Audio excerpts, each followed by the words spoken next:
back in Donnie's car. He went on vacation, said the car's not running that great. So I wanted to, grab the car and kind of check it over. So subsequently, after doing a lot of looking over at the tune, data logging for about a day, it's not a tune issue. Even if the battery goes dead on these cars, you're not going to quote unquote lose the tune. This motherfucker's going to merge over, and this guy didn't let me go through.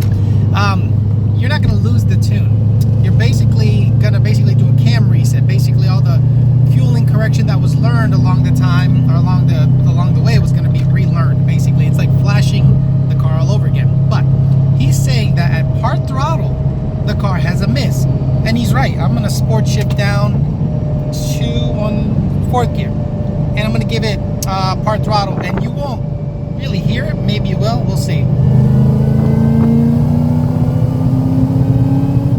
Hopefully that came through. It's like a ha ba ba ba ba ba ba ba ba. So I said, well, Donnie, I really don't think it's a tune because the fueling is within like, I don't know, within like 3%. It's actually really nice and tight.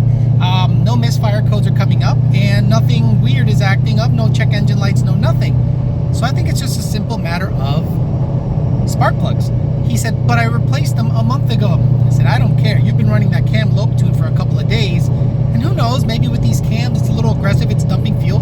Maybe you fouled one of them out. So I'm going to take them out. I'm going to go to Power by the Hour, get myself a new set of plugs, and put them in. And not change the tune and not do anything, because sometimes, guys, it's not the tune that needs adjusting. It's literally changing spark plugs. It's mechanical at that point. This leads to my point about being a remote mechanic. You cannot remotely diagnose mechanical issues. You can if it's fueling, you can if it's obvious. But little things like this, where the customer says, it hesitates, it drives weird. You go, dude, the data looks good. Maybe the RPMs are a little jumpy. But you got to be careful on the other side of things. You can't just start suggesting shit, because the customer's going to start changing shit. Throttle bodies, he's going to do seafoam on the deal, he's going to change sensors, he's going to, do spark plugs, and then he's into it for $300, and then come to find out he had a bad ground somewhere. Again, this is something that I really like to stay away from, is being a remote mechanic, because being a remote mechanic simply doesn't work unless the problem is very easily to spot, like fueling, things of that nature, or a broken map sensor or something like that. So I'm going to get under the hood, I'm going to pull some spark plugs, I'm going to check the gap. A car with this much boost should have a gap of about 25, as low as 22 thousandths. I'm going to get him a new set of spark plugs, because I believe he has NGK 6510s in here. I'm going to stay away from Brisk, and nothing against Brisk. I just had really good luck with a set of NGKs that Power by the Hour has in stock, so I'm going to go ahead and grab some, check the gap on these, recap the new ones, see if the mist goes away. Here, Power by the Hour, listening to, I don't know, Pimp C and Bun B and Jay-Z, and I got Donnie's new spark plugs here. We're going to go ahead and install these guys, and I'm going to gap them to 25 thousandths, because he's running a 69 millimeter pulley, so we'll see about getting him gapped with this guy. Not that round piece of shit you get from AutoZone. Fuck all that. Get yourself some feeler gauges. Do it the right way. Alright, so got me a spark plug, and I got a 25 thousandths. Let me see if I can zoom in a little bit. Yeah, I don't want to touch it. Anyway, it's 25 thousandths. Close enough. 25 thousandths. So I think this guy, yeah, it's way loose. You can see how it all. Guys, this is a little sloppy like your mom's twat, so we're gonna go ahead and gap them down a little bit. Where the hell are his keys? There we go. Let's get Donnie's car in here, get to working on it, put some plugs, see what the deal is.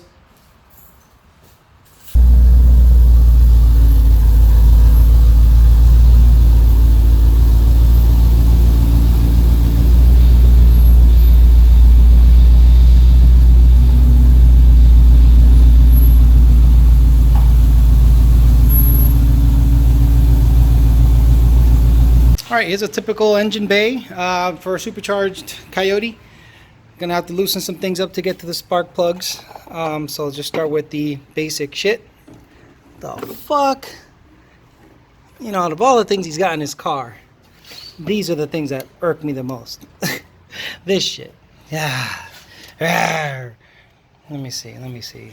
So now I got to get down here with a little screwdriver and pop that off. Okay, after discarding that thing, basically you're gonna pull up firmly on this guy.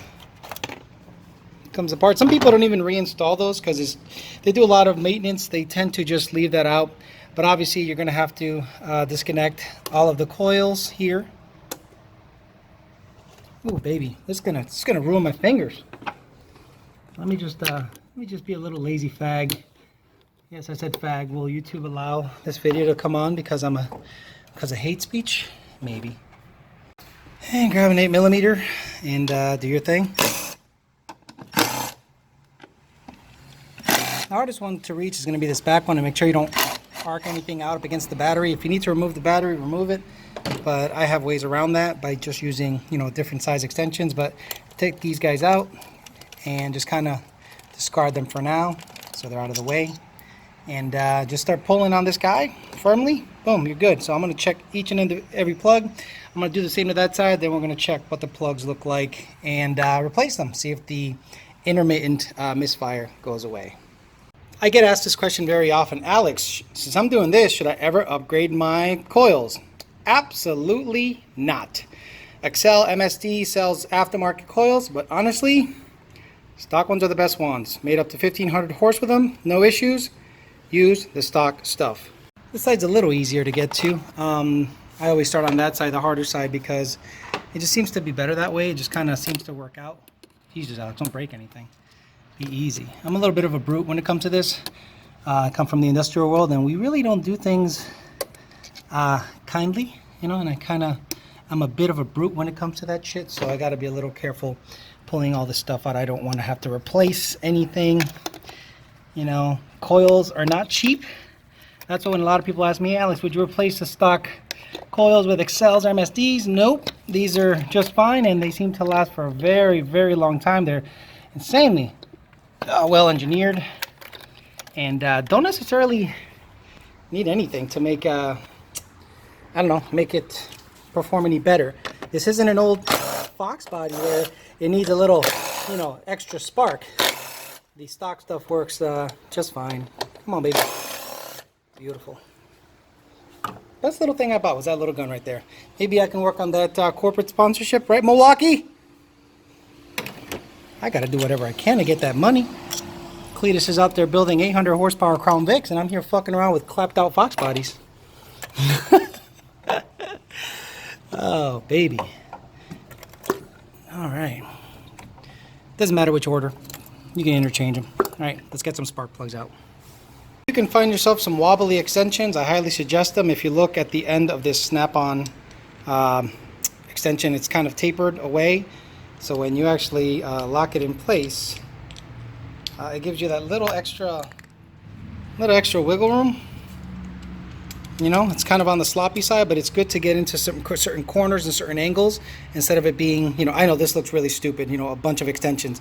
But trust me, guys, after doing this a whole bunch of times, this is by far the way to go. And on this last one, it definitely comes in handy to have a little bit of a wobbly guy at the end because you can sneak it in pretty easily. Make sure you keep that, you know, from touching, and it'll be kind of like a flush fit. Just like that, and you'll have plenty of room to get everything out afterwards. Some people use a long extension and get stuck up here, but as long as you have a slightly wobbly extension, it should be pretty good to go. Okay, this is interesting. This one, thread-wise, does not feel good. It's fighting me. Not a lot, all the way out, but I'd like to take a look at these threads as compared to the other threads and see what's going on. Of course, it has to be the last one, but everything else, half a turn, boom, nice and loose. This guy? Not so much. So I want to see what's going on with it. Let's do the reveal together. Like gay gender reveals. Don't you love gender reveals? Probably the gayest thing on the internet going on right now. Gender reveal. Oh, this guy didn't come up. I gotta grab it with a rubber one. See if I have one laying around here. Okay, so this is a spark plug that came out of, so if I'm not mistaken, this is the way it goes. Cylinder number 1, 2, 3, 4, 5, 6, 7, 8. 8 is at the firewall driver side, 1 is at the front end passenger side. So this is number 5. Come on, zoom in, bitcha. Come on, baby. Oh, I don't want to zoom. Where you at? There it is. So that's number 5. Oh, Not a fan. Let me just make sure I keep these guys separate and see what the deal is. These are the same ones, the 6510s that I'm going to replace them with. So that's good that he's keeping a good plug in the car. But I'm not a big fan of how that one looked. I was kind of surprised. I wonder if it's fouled. Better. Not better. Hell of a lot better. I wonder if this guy... Yeah, look at these two side by side. This is number 5, and this is number 4. 5. Look at the strap. Look at the strap. Alright, let's keep pulling plugs. Okay, so let's take a look at these spark plugs. This is cylinder number 1, 2. Look at that strap. 3, 4. Look at that strap. Look at that strap. And let's look at bank, what is this? Bank 2, driver's side. This is cylinder number 5, 6, 7, and 8. The trouble one, the one that, you know, everyone fears. Looking way better than this piece of shit over here. So I have a suspicion this guy's fouled out, and the others were on their way, but this guy, for whatever reason, it looks to be fouled, and it happened to be that guy back there, number 4. So let's swap them out, make a hit with a 25,000 gap, see how they perform. This guy looks a little big on the gap. No, it looks okay. It looks pretty good. All right, let's replace them and go from there. This is another thing I've seen where people are tightening down spark plugs. They think this needs to be torqued down to like 50 foot-pounds. Guys, this is like 8 foot-pounds, all you need to torque it to. And if you don't have a torque wrench and you're sort of vascular like I am, you see that little vein by the hand right there? Hold on, you see the little vein right there by the palm right there? Where is it at? Where is it at? There it is. Right there. That's about 8 foot-pounds. When that little vein pops up. There it is, 8 foot-pounds. The reason I mention over tightening spark plugs is you can actually crack the porcelain. I think I put on a brand new set of Brisk 14s on my car, and everyone's like, "Oh, Brisk, oh, they're no good, they're no good." And I'm like, "Dude, I've had Brisk forever." And they're like, "Yeah, but you know they're no good." Come to find out, I over tightened them and I cracked the porcelain here. Ended up causing a misfire code that I had to chase down, thinking it was tune related, fuel related.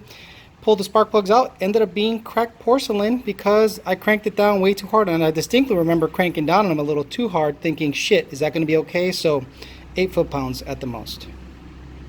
And in no particular order, after the spark plugs are in, go ahead and put your coil pack deals back on. No particular order, because it doesn't matter. I'm sure shops are probably rolling their eyes like, oh my god, I can't believe this guy's showing them this such simple shit. Well, you know, get your video game up, brother, because they're watching me, not you, so don't be hating on me, bruh. Fuck, I barely know what the fuck I'm doing. That's sad if people are watching me and I barely know what the fuck I'm doing. I'm really hoping this is the issue because, you know, I want him to enjoy his car while he has it. I'm pretty sure it's the issue. It just, nothing else really made sense. You know, I was just like, well, what else could it be? You know, it can't be anything else that's, you know, tune related, because fueling is insanely on point. After seeing the short trims, car was really happy. So there you go. So the car shouldn't really act up going forward. Click. Something oddly satisfying about this.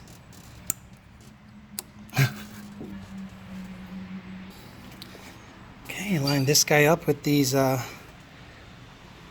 right here, as you can see, right there, and one back there. Sorry guys, I'm really bad at my camera work, but guess what? It's YouTube. No one cares about camera work or quality. It's all about stance to gayness and you know, overreactions. You ever see the reactions people put on YouTube, like reaction videos where they open their mouth really wide? Have you ever opened your mouth really wide reacting to something like that? No, I haven't. The only time they're opening their mouth really wide, or you, is when you're gonna go down on my lap, bicho. Okay, cold air time. Okay, Donnie has a closed system, so he just capped this little faux breather up. Should be good to go. Cap is on. And the most important thing, guys, don't forget to plug in your MAF sensor, because every single time you buy a cold air and ask me for a tune update for a cold air and you tell me the car doesn't start, it's because you forgot to plug that in or you pinched the coupler 100% of the time. So we're done. Let's give her a start, drive her around the block, give her some gas, and see how she acts. Would you look at that? Everything's sweat but my tits. Out of all the things that sweat, my tits didn't. All right, let's get this car started. One of these days I'll be able to afford a bigger garage. One of these days. Not right now.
Cool.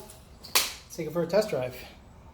So there you have it. I ended up changing the plug, and the moment I went wide open throttle, boom, it cleaned up. It was real nice. He must have had that number 4 cylinder, which was bank 2 firewall side, just totally jacked up. It looked weird. It just wasn't right. He said he changed it a month ago, but the spark plugs tell a different story. Maybe he changed one bank. Who knows? Whatever. But or maybe they fouled out with a cam lobe tune. I don't know. But car's happy now. Dropped off back at his house. My job is done. Remember, you can't always be a remote mechanic. Sometimes you just got to do the hard work yourself, and it's a mechanical issue, not a tune issue, because tunes don't change, period. Thanks for listening, guys. Talk to you later.